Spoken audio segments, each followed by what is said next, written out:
industry, there are words called content and fill. Like a program has content and a program has fill. The content is the advertising. The fill is the car chase that's in there to keep you watching until the next ad comes along.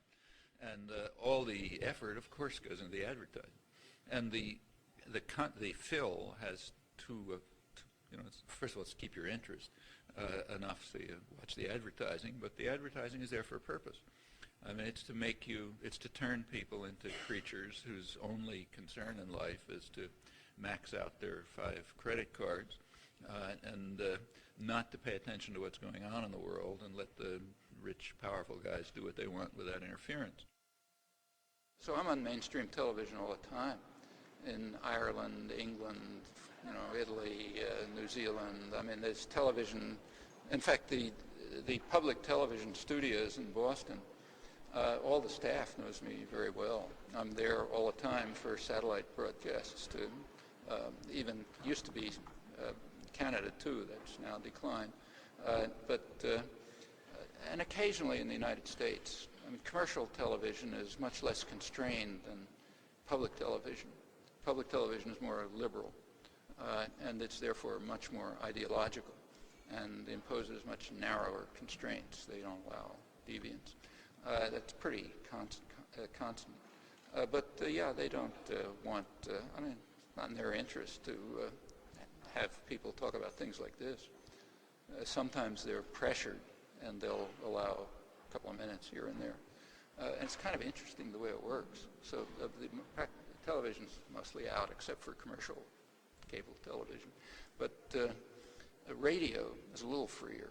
The National Public Radio is considered the kind of outer limits of the left in the United States. Very small, but it's considered very dissident.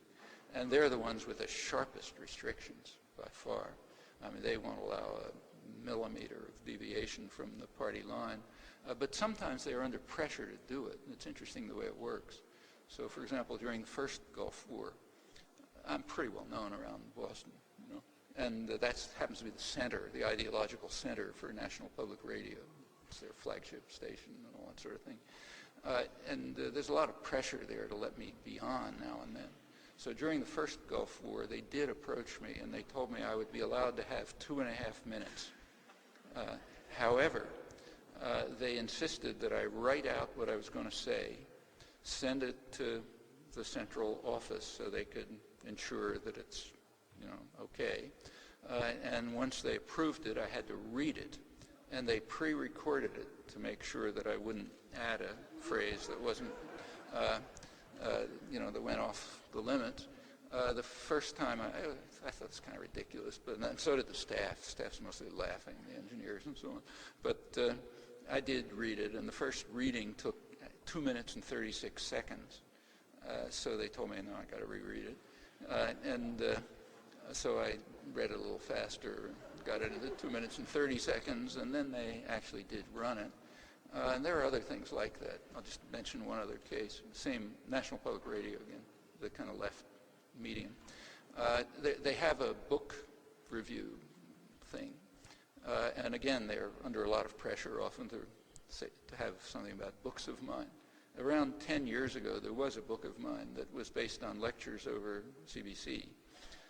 And it was actually a bestseller in Canada for years, but nobody ever heard of it in the United States. It was never reviewed or anything. But there was pressure around Boston to get them to review that book. Okay, so they finally agreed. And we again had a pre-recorded 5-minute interview with Robert Siegel, who's their big shot intellectual. And it was actually announced. Their main program, called All Things Considered, starts at 5 o'clock, and then every educated person is supposed to listen to it. And at 5 o'clock, they announced that they were going to have a review of this book. The publishers, South End Press, called me up and said, great, it's going to be on. It got to 5:30. It got to 5:25. At 5:25, the program stopped, and there were 5 minutes of music. At 5:30, when they move into the next segment, they announced the next segment, and phone calls started coming in from all over the place, saying, happened to that 5-minute review. And I wasn't listening, but people started calling me and saying, what happened to the review? So after about 10 minutes, I got a call from the manager of the whole thing in Washington, who said, something very strange. We're getting a lot of calls saying that your review didn't appear, but we know that it did. I see it right on my program here. So I said, I don't know anything about it. About 10 minutes later, she called me back, very chagrined, and she said that she was overruled for the first time ever by some higher-up who heard the announcement in the first 5 minutes and canceled it. Well, that caused quite a furor. She was very upset, for professional reasons, didn't want to be overruled. And there was a lot of public reaction. So they finally agreed to redo another 5 minutes, pre-recorded, and that was the second one they actually ran. Well, that's off at the left liberal end of the spectrum.